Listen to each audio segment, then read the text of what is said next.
¿Qué tal? Es un gusto tenerlos aquí de nuevo. Hoy estoy muy feliz porque estamos estrenando una serie. Se llama Cada tumba es una historia. El relato que les presentamos es de la escritora Patricia Ivonne Fuentes y se titula El extranjero. Bienvenidos y empezamos.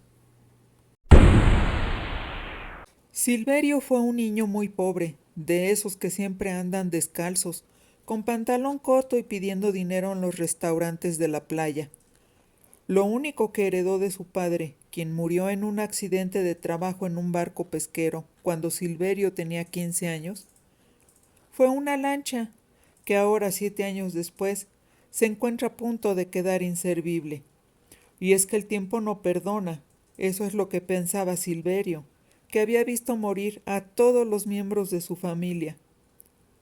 Porque a los pocos años de morir su papá, a su abuela la atropellaron en la carretera. Ya le habían dicho a la mujer que no anduviera yéndose por esos rumbos, que no valía la pena correr riesgos, porque los autos, camiones y colectivos que circulaban por la autopista iban a 1000 por hora y que era muy peligroso atravesarla. Pero su abuela quería ir a la ciudad más próxima a comprar materia prima para hacer un pastel, porque le quería festejar su cumpleaños a Silverio, que ese año alcanzó la mayoría de edad. Pobre abuela. Silverio lloró durante semanas su partida. Pero el tiempo pasa, y el dolor se fue relegando a lo más profundo de su alma, y nada más en las fechas de su aniversario, tanto de nacimiento como de su muerte, su mamá y él recordaban a la abuela. Iban al cementerio y limpiaban su tumba, porque siempre la encontraban sepultada bajo kilos de arena y hierbajos. Ahí, bajo el sol abrasador y la desolación del camposanto, Silverio y su mamá volvían a llorarle a la abuela. Después, en cuanto regresaban a su choza, la vida continuaba y reservaban sus lágrimas para una nueva ocasión. Y su mamá había fallecido apenas el año pasado por una infección de coronavirus que nunca se pudo atender. No había manera de llevarla al hospital. Nadie quería trasladar a los contagiados. Ambulancias no había. Dinero tampoco. Había una escasez de medicinas espantosa. Ni siquiera un analgésico se conseguía en las farmacias. O sea, nada. Nada para los pobres que no tenían seguridad social. Nunca había nada de nada para ellos. Por tanto, Silverio no pudo hacer nada por su madre, más que verla morir. Su mamá no le heredó nada, excepto, claro, sus buenas enseñanzas y buenos recuerdos también. Sin tener estudios ni conocimientos de nada más que del mar, y llevado por la inercia de la vida, Silverio enterró a su madre, le lloró, a ella un poco más que a la abuela, y siguió con su vida, usando su sucia y descuidada lancha para dar paseos a algunos de los pocos turistas que llegaban al puerto. Ellos eran turistas pobres, que solamente podían pagarse unas modestas vacaciones, hospedándose en posadas derruidas, comiendo tacos, sopes o cualquier alimento barato en el mercado, y dando sus paseos así, en el comercio informal del servicio al turista, que no les garantizaba ninguna seguridad ni tampoco ninguna buena atención. Esos turistas, clientes de Silverio, no podían acceder a los grandes hoteles de lujo, en donde de todas maneras quizá ni los hubieran admitido, porque esos centros vacacionales eran para pura gente rica, millonaria, turistas en su mayoría de otras partes del mundo, que nunca llegaban a conocer el lado pobre de los lugares que visitaban. Uno de esos días, a Silverio lo abordó un turista que a todas vistas se salía del común denominador. Parecía extranjero, aunque hablaba bien el español. Él era alto, delgado y usaba lentes. Eso sí, se comportaba de manera un poco misteriosa, porque por principio de cuentas, cuando se acercó a Silverio para solicitarle sus servicios, lo llevó varios metros más allá del embarcadero, en donde nadie los oyera, y le dijo en voz baja que quería que lo llevara a la isla del Sepulcro.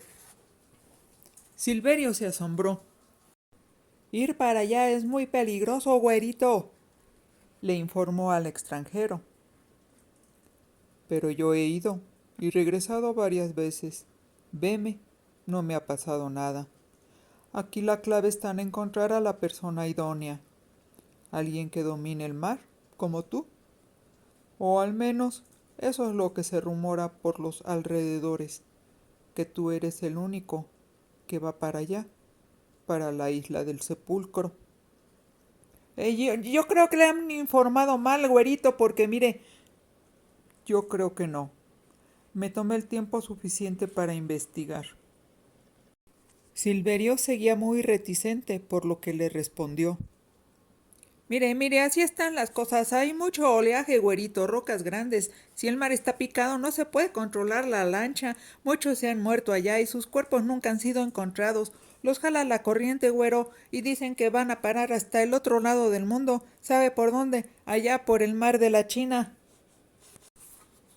Sí, sé de todas esas tonterías que hablan por aquí. Pero esas leyendas son de gente ignorante. Por principio de cuentas, niño, lo que dicen de que los cuerpos van a parar al mar de la China es imposible, porque si te fueras aquí derecho, llegarías a Cuba, y si pasaras entre Cuba y Jamaica, llegarías a África o a la península ibérica y no a China. En segundo lugar, que un cuerpo atraviese el océano es también imposible. Piensa, muchacho, los peces se los comen mucho antes de que se alejen. Es por eso por lo que casi nunca encuentran los cuerpos de los náufragos. Si llegaran a quedar algunos huesos, pues se hunden, y ahí se quedan, en el fondo del mar.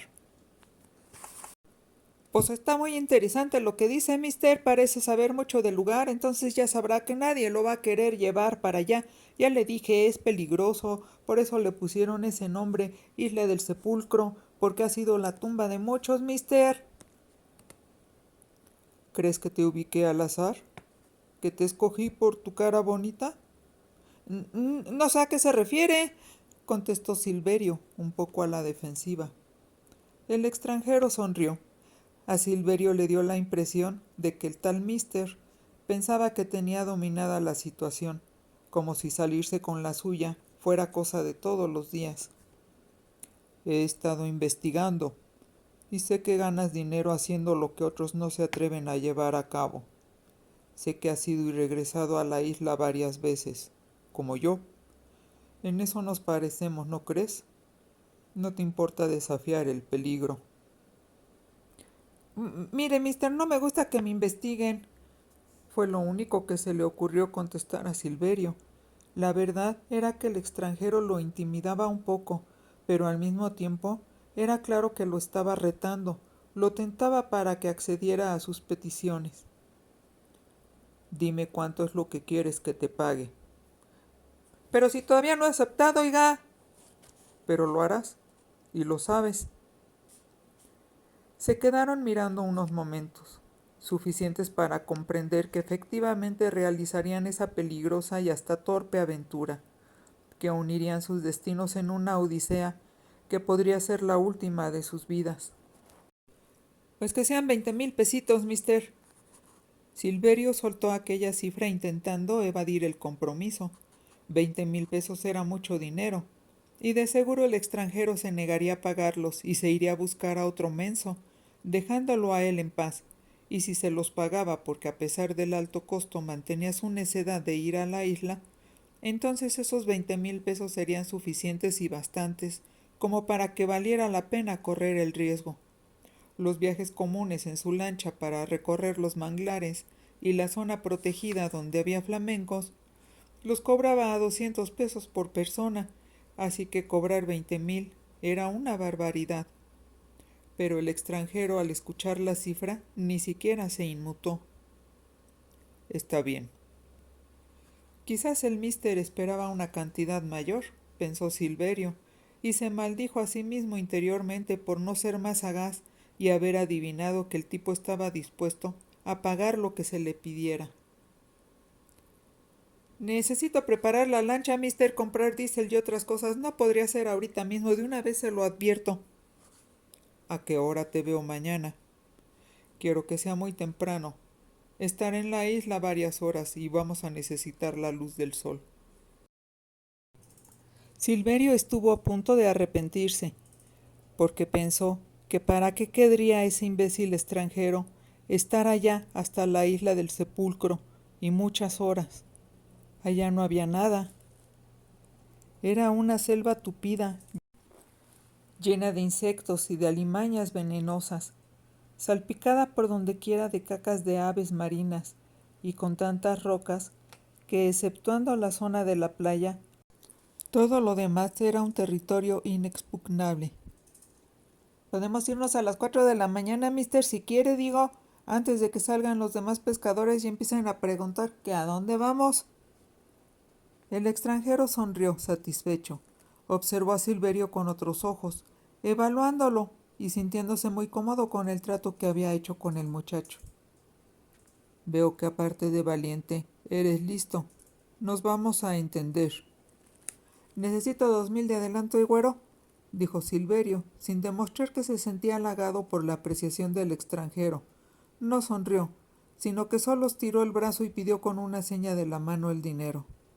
El extranjero sacó su cartera, le dio los 2000 pesos.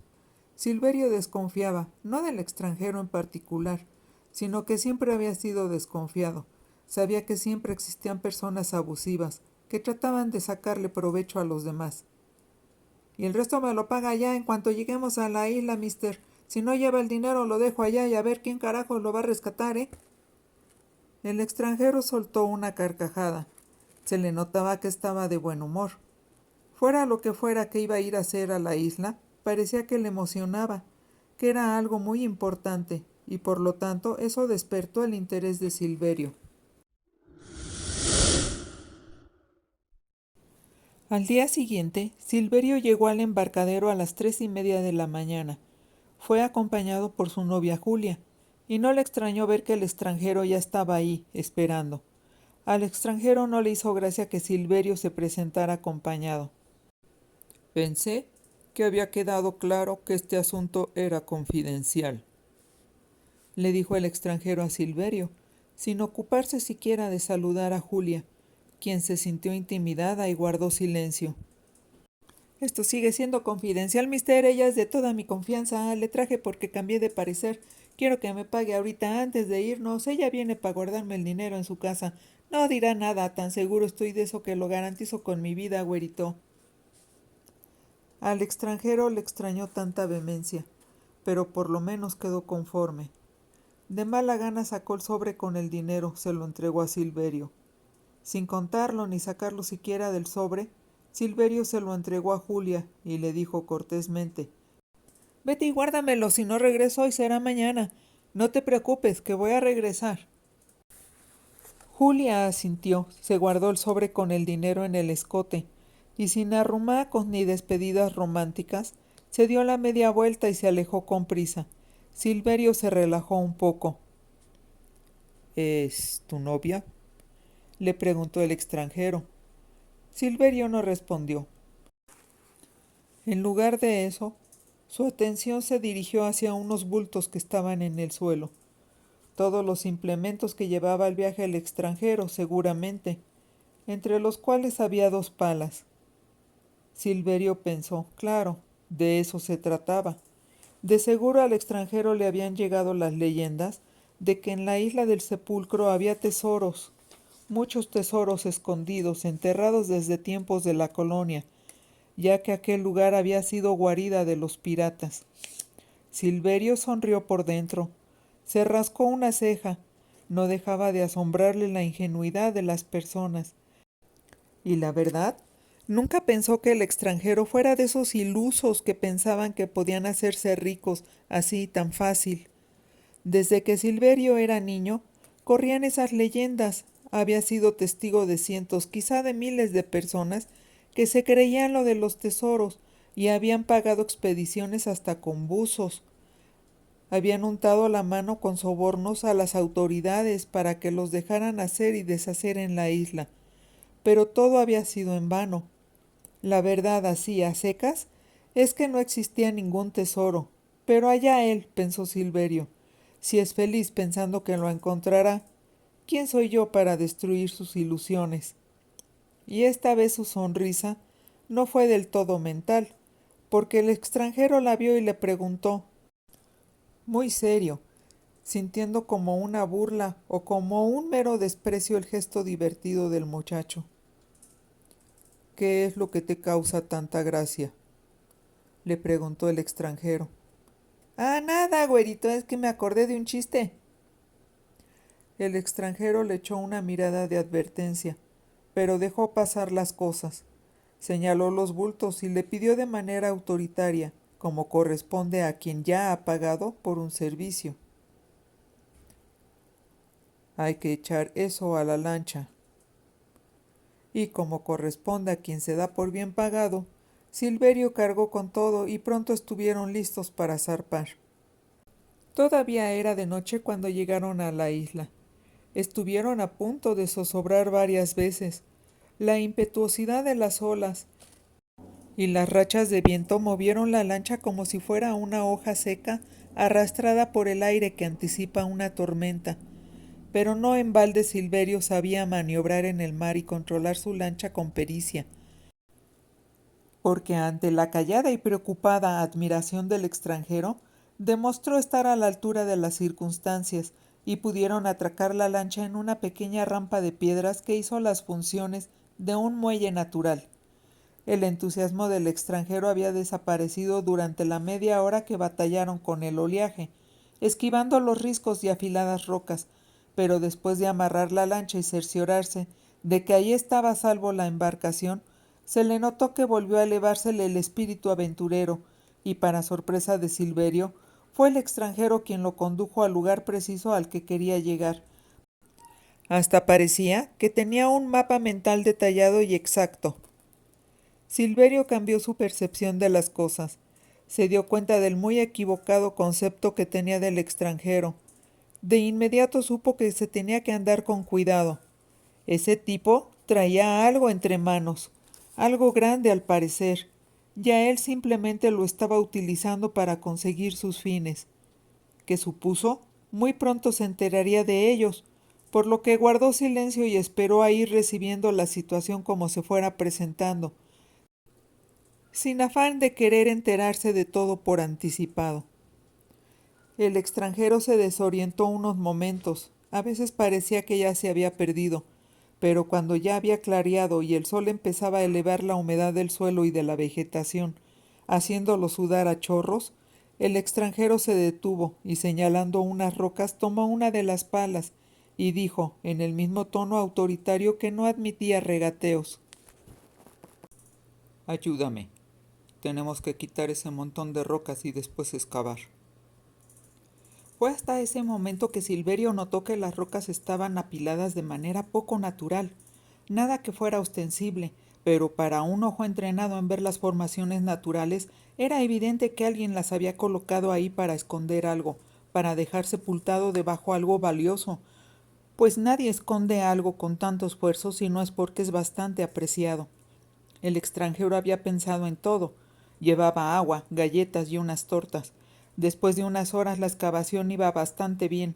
Ya habían retirado todas las rocas y el hoyo tenía unos 2 metros cuadrados de extensión. Ahora había que excavar hacia abajo, había dicho el extranjero, pero primero comerían y se tomarían un respiro. Comieron, bebieron y descansaron en silencio. El extranjero se levantó, tomó su pala, dando la orden silenciosa de que era orden de reanudar el trabajo. Silverio estaba muy intrigado, pero nunca imaginó lo que se le esperaba. Mientras estaban paleando la arena para ir profundizando el hoyo, su pala topó con algo y casi lanza un grito cuando al sacar con la mano lo que en un principio le pareció que era un coco, se dio cuenta de que era una calavera humana. Tan pronto se dio cuenta de lo que era aquello, con asco y horror, lanzó el cráneo lejos de sí y volteó a mirar con furia al extranjero, y por la actitud de éste se confirmaba la idea de Silverio de que el extranjero sabía exactamente lo que iban a encontrar ahí. ¿Qué chingado significa esto?, preguntó alterado Silverio, reclamándole. Tranquilo, es largo de explicar, pero te lo voy a sintetizar. Tú mataste a ese güey, ¿verdad? Pinche mister, le espetó furioso Silverio, señalándolo con índice de fuego, interrumpiéndolo y cambiando su manera de dirigirse a él, tuteándolo con la superioridad moral que evidentemente le confería la noción de que quien lo había contratado era un criminal. ¿Quieres que te explique o no?, preguntó el extranjero. Se le notaba algo tenso, pero de alguna manera también era patente una enorme confianza en sí mismo, como si lo que tuviera planeado incluyera una situación así, como la que estaban atravesando, y ya supiera de antemano cómo manejarla. ¿Qué se supone que vinimos a buscar? Con razón sabías también el camino para llegar hasta acá. Primero me hubieras preguntado si quería formar parte de tu crimen. Y de haber aceptado, te aseguro que no lo hubiera hecho por pinches 20,000 pesos de mierda, maldito güero de mierda. Tú fuiste quien puso el precio. Eres un hijo de la chingada, eso es lo que eres. Le gritó Silverio con la furia que venía a sustituir a su miedo y su sentimiento de humillación porque se sentía engañado. Sin ser consciente de lo que hacía, Silverio alzó la pala, como si fuera a descargar un violento golpe sobre el extranjero, pero más rápido que él, o quizá porque ya esperaba esa reacción, el extranjero sacó una pistola y le apuntó directo a la cara, cortando de tajo los movimientos del joven lanchero. ¡Quieto! Silverio estaba paralizado, pero la furia y el instinto de ataque tardaron en atenuarse. Jadeante, sudoroso por el trabajo y ahora por el estrés, miró retador al extranjero, quien sin dejarle de apuntar le dijo tranquilamente, sin aspavientos, pues era claro que sabía que tenía controlada la situación, y así lo demostraba. Ese era mi amigo, mi mejor amigo. Descubrimos un tesoro en un túnel inundado que lleva desde esta isla hasta uno de los cenotes, allá, en tierra firme. Sabíamos que teníamos que declarar ante las autoridades nuestro hallazgo, pero no quisimos hacerlo, porque pensamos que ellos nos quitarían el tesoro y se quedarían con todo, y no era justo. Nosotros habíamos hecho todo el trabajo de investigación. Arriesgamos nuestras vidas buceando por docenas de túneles, túneles que no llevaban a ninguna parte. Más de una vez estuvimos a punto de morir por falta de oxígeno en nuestros tanques, pero dimos con el tesoro, muchacho. Era nuestro, así que vinimos aquí, a esconderlo. ¿Ah, sí? ¿Y por qué chingados tu mejor amigo está aquí, muerto y enterrado, preguntó Silverio, más tranquilo, pero también más desconfiado. A eso voy. Después de algunos meses pensamos que era hora de desenterrar nuestro tesoro. Las autoridades habían estado indagando, pero nosotros nos mantuvimos firmes en nuestra versión de que no habíamos encontrado nada, excepto unas viejas vasijas ceremoniales, que entregamos y las pusieron en un museo. Durante un tiempo mostraron inconformidad con nuestra versión, pero no podían probarnos lo contrario. Cuando hubo cambio de gobierno y las autoridades eran otras que ni estaban enteradas del asunto, decidimos que era el momento adecuado de venir por el tesoro, y ya con él en nuestro poder, queríamos cruzar el océano. Compramos un velero que, gracias a la experiencia de mi amigo como navegante, nos llevaría hasta Marruecos, y allá podríamos negociar nuestro tesoro. Mi amigo tenía un muy buen contacto que nos daría el precio justo y sin muchas averiguaciones. ¿Ah, sí? ¿Y luego qué, mister? A ver, dígame, volvió a preguntar Silverio, sin creérselo del todo. Pero el relato sonaba verosímil y hasta interesante, así es que quería saber en qué terminaba. Bajó la pala lentamente, siempre en guardia, dispuesto a reaccionar ante cualquier muestra de agresividad. Apenas estábamos excavando para sacar el tesoro, cuando le picó una víbora. No pude hacer nada por él. Murió en menos de una hora, dijo el extranjero, y también bajó el arma, pero no la guardó. Silverio miró a su alrededor, entre incrédulo y alarmado. Ah, chinga. ¿A poco hay víboras aquí, mister? Y muchas. Pero esta vez vine preparado. Traigo varias dosis de antídoto en mi mochila. Y por supuesto, Ahora sé lo que puede pasar. Aquella vez me agarró desprevenido. Ahora será diferente. A pesar de la larguísima explicación, o quizás a causa de ella, a Silverio algo no le cuadraba. Por principio de cuentas, como decía su abuela, entre más amplia es la explicación, más grande es la mentira. Y en segundo lugar, la historia estaba empezando a parecerse a una película de aventuras, más que a la vida real. Pero ¿y por qué dejar el cuerpo aquí, mister? ¿Por qué no entregarlo a su familia? Digo, ¿qué no pensó que su familia tenía derecho a darle sepultura como Dios manda? Ese día se desató una tormenta. No me atreví a regresar teniendo que hacerme cargo de nuestra embarcación. Yo no sé de esas cosas. Lo más seguro es que hubiera naufragado y hubiera muerto también. Decidí regresar al puerto hasta el día siguiente y durante las largas horas de la noche, porque no pegué el ojo ni un minuto, analicé mi situación. El extranjero se sentó sobre una roca, mostrando su cansancio y el agobio por el calor que lo hacía sudar a mares y por los insectos que no dejaban de picarlo. Silverio estaba mucho más habituado a ese clima y a esas condiciones selváticas, por lo que no evidenciaba ni tanto cansancio ni tanto calor. Así que él no se sentó, entre otras cosas porque no quería bajar la guardia, y también, claro, porque mal que bien, pero ya había cobrado, y lo habían contratado para trabajar, no para ir a sentarse. Además, y por si fuera poco, bastaba ver hacia el horizonte para percatarse de que el cielo estaba gris a lo lejos, casi negro, lo que significaba que pronto habría una tormenta, y si no querían pasar la noche en la isla, tendrían que darse prisa en terminar lo que habían ido a hacer. Llegué a la conclusión de que si regresaba al puerto con el cuerpo de mi amigo, se abriría una investigación sobre lo acontecido, sobre su muerte, y eso no podía permitirlo. Si la policía intervenía, tarde o temprano sabrían lo del tesoro. Por eso decidí dejarlo enterrado. Me refiero al tesoro, aunque de pasada también enterré a mi amigo. Al día siguiente el mar amaneció con más calma. Sabía que a lo mejor iba a morir en el trayecto, pero me consolaba la idea de que vivo o muerto, por lo menos nadie me quitaría mi tesoro, así que me arriesgué. No sé ni cómo logré llegar al puerto.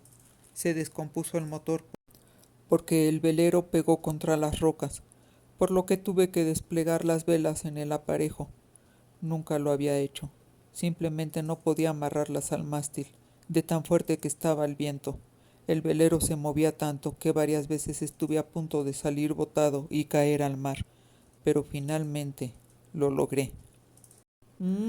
Pues si las cosas sucedieron así como usted dice, mister, tienes mucha suerte de estar vivo, porque la víbora picó a tu amigo y no a ti. Y sin saber nada de navegación, lograste armar las velas y llegar a puerto. Y eso sin contar, güerito, que también pudiste conservar el tesoro. Y ahora estás aquí para recuperarlo, ¿no? Digo, qué pinche suerte tienes, mister, opinó Silverio. Ahora sí cada vez más incrédulo y más en guardia. Sí, ya sé que parece increíble, pero eso fue lo que sucedió. Si quieres creerlo, créelo. Y si no, me da igual, muchacho. Sabías perfectamente que antes de sacar el tesoro tendríamos que sacar el cuerpo de tu amigo, al que, por cierto, ni una sola vez te has referido a él con su nombre. Cosa extraña, ¿no crees, mister? Porque si era tu mejor amigo, como dices, lo normal sería llamarlo por su nombre. Lo normal, tú lo has dicho. Pero nada de esto está dentro de la normalidad. No diré su nombre, ni te daré ningún otro dato, porque no me conviene que sepas más de lo que yo estoy dispuesto a decirte. Exactamente a eso quería ir, mister. Sabías desde el momento de contratarme que yo terminaría enterándome de la muerte de tu amigo, güerito. A fuerzas hay que sacar el cuerpo para desenterrar el tesoro que está más abajo, ¿verdad? ¿Verdad? Te arriesgaste a traerme, a pesar de existir una enorme probabilidad de que yo regara el chisme. Así es que me provoca mucha curiosidad el hecho de que creas que yo guardaré tu secreto, que me quedaré callado, güerito, que sacaré tu tesoro y volveré a enterrar a tu amigo, convirtiéndome con eso en tu encubridor y todo. ¿Por 20,000 pesos? Dime cuánto más quieres. le dijo el extranjero, sumamente serio, tratando de ocultar su enojo. No, mi mister, dime tú primero, ¿cómo es que pensabas silenciarme, eh? Te esperarías a que yo hiciera todo el trabajo pesado y ya que tuvieras tu chingado tesoro me matarías, ¿verdad? Y me dejarías aquí mismo con tu amigo, ¿verdad? ¿Ese era tu plan, güerito?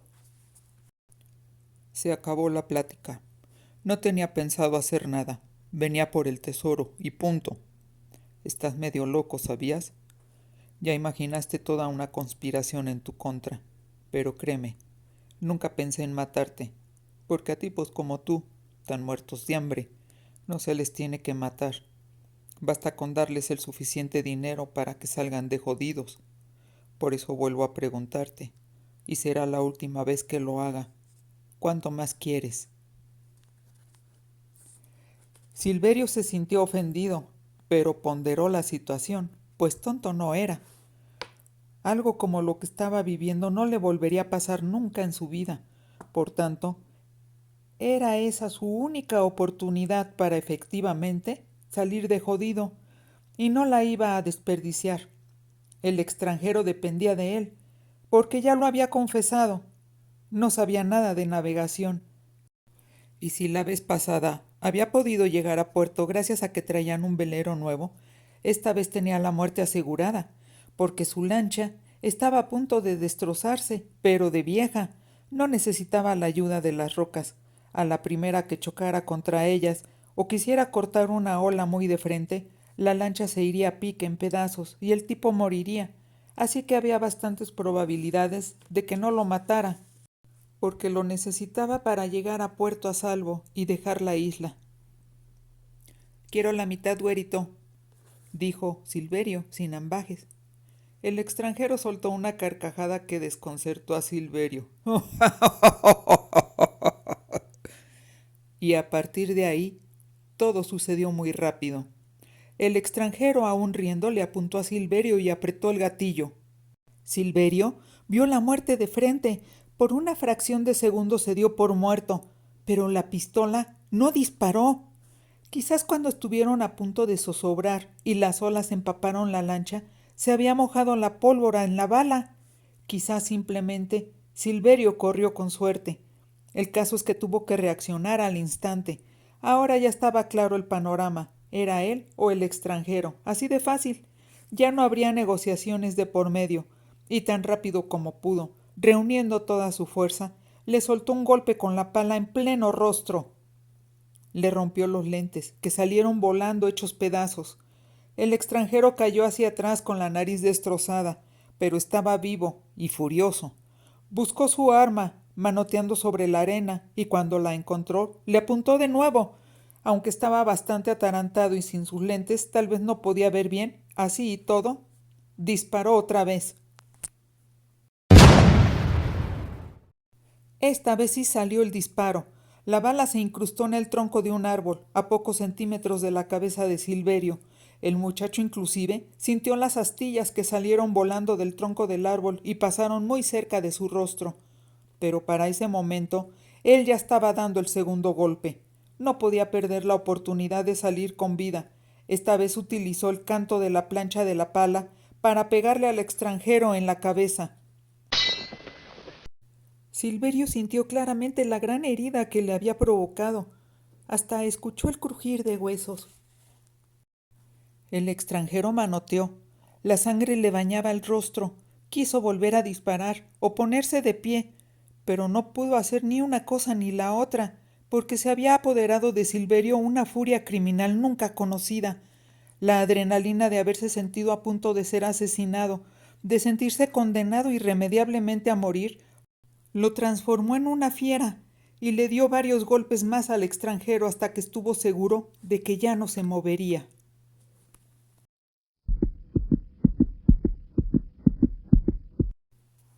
Escuchó los alocados latidos de su corazón, pero después de eso, lo que escuchó fue el silencio. Ni los animales salvajes de la isla ni los insectos que los habían estado picoteando hicieron el menor ruido. Silverio se quedó viendo al extranjero muerto durante mucho tiempo. Mucho tiempo. No dejó de verlo porque pensaba que en cualquier momento podía revivir. atacarlo y ahora sí, matarlo. Durante el tiempo que estuvo ahí, inmóvil, mirándolo, sintió que poco a poco se iba recuperando de la furia. Escuchó, allá lejos, un trueno. Eso le pareció como una señal para regresar a la normalidad, porque volvió a escuchar el oleaje embravecido, el zumbar de los mosquitos, los gritos de los monos araña. Jalando aire lentamente, él también regresó de aquel mundo inerte y pudo volver a respirar con normalidad. ¿Qué había hecho? Pensó. Apenas esa madrugada cuando despertó, era una persona normal. Ahora, poco tiempo después, era un maldito asesino. Se acababa de convertir en uno de esos seres temidos y odiados, despreciados por la gente y consentidos por las autoridades que le solapaban todos sus crímenes con tal de sacar provecho. Era una mierda. ¿Cuántas veces le había dicho su abuela que lo quería tanto porque era un muchacho bueno, de corazón noble y con el alma limpia? Qué mal le había quedado a la abuela. ¿Y su mamá? ¿Y todos los valores morales que le habían inculcado? Y el esfuerzo de su papá por sacarlo adelante, su buen ejemplo al luchar contra todas las adversidades y de batallar para salir de la miseria y tratar de darle una vida digna. Los había defraudado a todos. Pero, ¿qué podía haber hecho? ¿Dejarse matar?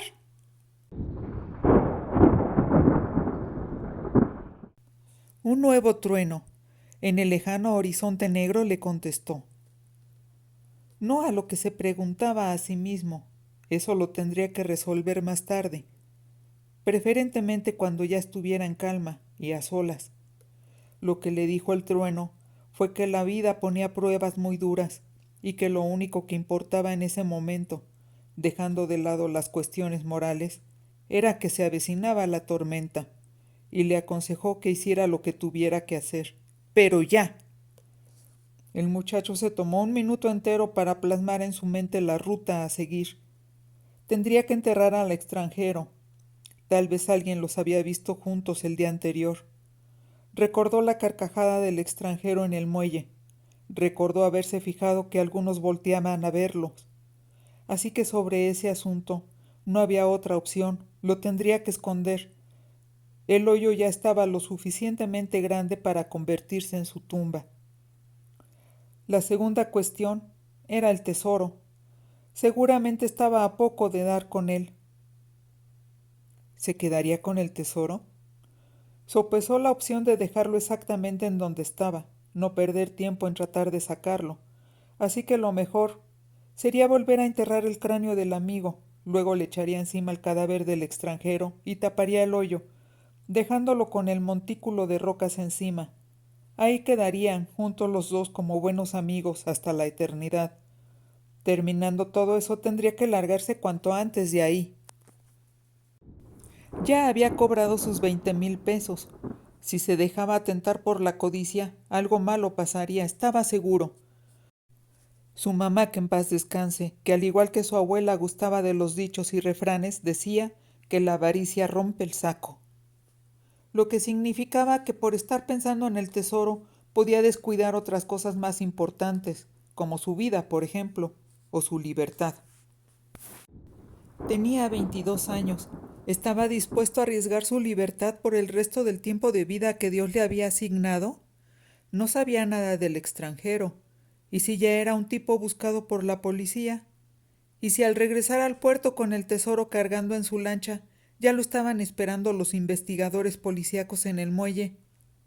Era muy difícil llegar a una buena decisión, pero se detuvo en un detalle. ¿Quién era el extranjero? Decidió que podía darse un minuto para investigarlo, y de paso para pensar mejor las cosas. Aventó la pala a un lado, caminó hacia el cadáver del extranjero y lo esculcó. No traía identificación alguna. En la cartera traía otros 3,000 pesos. Eso sí, se los quedó. Estaban bastante a la mano como para desperdiciarlos. El reloj, mejor se lo dejó puesto al extranjero. No fuera a ser que más adelante, precisamente por el chingado reloj, lo vincularan con su desaparición. Revisó las mochilas que había llevado el extranjero. Se desconcertó cuando adentro encontró más mochilas, de lona, de menor tamaño, pero pronto entendió. Eran para guardar ahí el tesoro por partes, para poderlo cargar y maniobrar. También había un cuchillo, una linterna, sogas y más botellas de agua y comida. Pero no había nada que ayudara a saber su identidad o su nacionalidad, nada. Tampoco había frascos con antídoto de veneno de víbora. Pinche mister, ni tampoco jeringas para aplicarlo, lo que indicaba que el maldito había mentido. Y eso significaba que muy probablemente el disque mejor amigo hubiera muerto de otra manera. Regresó sobre sus pasos, decidido a investigarlo, hasta no desenmarañar la red de mentiras y misterios en torno al extranjero, no podría tomar una buena decisión. Cavó un poco más. El cuerpo del mejor amigo ahí estaba, parecía mucho más reciente de lo esperado, y las manchas de sangre en la camisa, a pesar de su tumba tan húmeda y caliente, eran bastante notorias. Se fijó en los agujeros que mostraba la tela, le arrancó la camisa y fue evidente que a ese pobre diablo lo habían matado a balazos. «¿Cuál víbora ni qué 8 cuartos?», pensó Silverio molesto, porque todo eso había sido una tomadura de pelo. No podía saber con certeza lo que había pasado, pero no necesitaba ser muy sabio para deducir que quizás habrían peleado por el tesoro, y la codicia había motivado al extranjero a matar a su amigo, si es que alguna vez habían sido amigos. O quizá, ahora que lo pensaba bien, podría haberlo traicionado, sin necesidad de peleas o discusiones de por medio. Simplemente podría haberlo matado para no tener que compartir con él el mentado tesoro. Ahora que ya tenía un poco más clara la situación, se sintió obligado a desenterrar el tesoro. No podía irse sin saber qué carajos era aquello que, por lo que él sabía, ya había provocado 2 muertes. Así que se apresuró a cavar. No contaba con mucho tiempo. Como loco quitó la arena que quedaba sobre aquellas cajas de cartón ya podridas. Ahí adentro no había doblones de oro o joyas y piedras preciosas, que era lo que se encontraría en un barco hundido. Pinche mentirosos, pensó Silverio en voz alta, mientras revisaba los bultos de cocaína y de pastillas que podrían ser metanfetaminas, o fentanilo, o sepa Dios qué carajos. Estaban muy buen envueltos en bolsas muy gruesas de plástico. Así que eso era, pensó Silverio muy enojado, y volteó a ver el cuerpo del extranjero, que en su inmovilidad quizás estaba esperando impasible a que el muchacho terminara de descubrir la verdad, o en su defecto, a que lo enterrara junto al otro cadáver. Claro, tenía que ser. Eras un pinche narcotraficante de mierda, pensó Silverio con desprecio. ¿Qué esperaba, verdad? Si la mitad del país estaba metido en el crimen organizado. Se dijo a sí mismo que era un estúpido por no haberlo adivinado antes, porque debió haberlo imaginado desde el principio. Tanto pinche misterio, de veras que se pasaba de idiota. Se había tragado el cuento del tesoro, y enterito además. Agarró el cuchillo del extranjero y se puso a romper las bolsas de plástico, una por una, y a regar y esparcir la droga. La tormenta que estaba a punto de llegar se encargaría de diluir aquellas sustancias que tantas muertes habían generado, que tanto sufrimiento y sangre habían derramado sobre su país.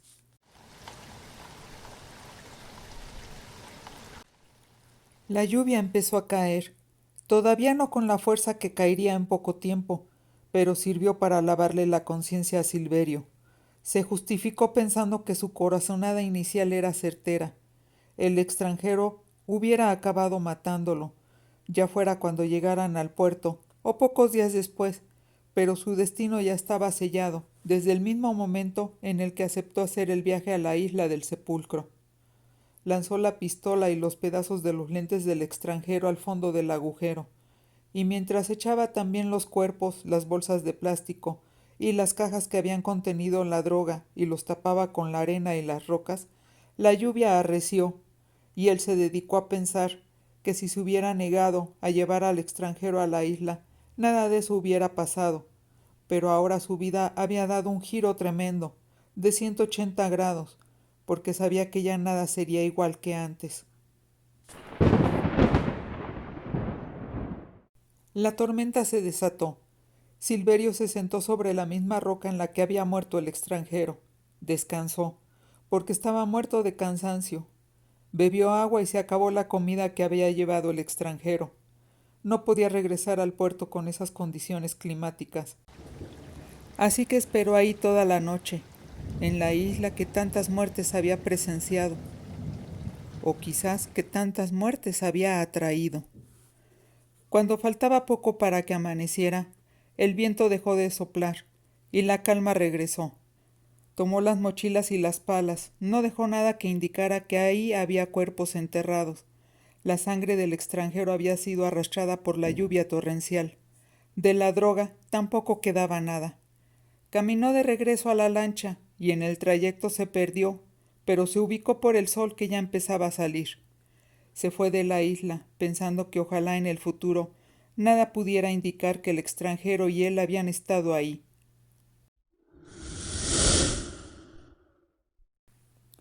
Por la tarde fue a buscar a Julia a su choza. ¿Cómo te fue ayer?, le preguntó ella.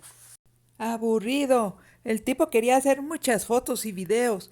Recogió algunas plantas y metió insectos en frascos. Creo que era científico o algo así, mi amor. Sí, tenía facha de científico, concordó ella. Aunque la verdad, me cayó gordo. Hasta como que me dio un poquito de miedo, ¿a ti no? Ah, que va, que va. Hasta eso era un poco simpático el tipo. Oye, ¿y quieres que te dé tu dinero, mi amor?, le preguntó ella con una sonrisa. Mira, te voy a decir una cosa, mi Julia, guárdalo. Estuve pensando durante la tormenta. Ya es hora de que empecemos a ahorrar para nuestra boda. ¿A poco no? Y Julia le regaló la más radiante de las sonrisas. Y por el momento, para Silverio, eso era suficiente.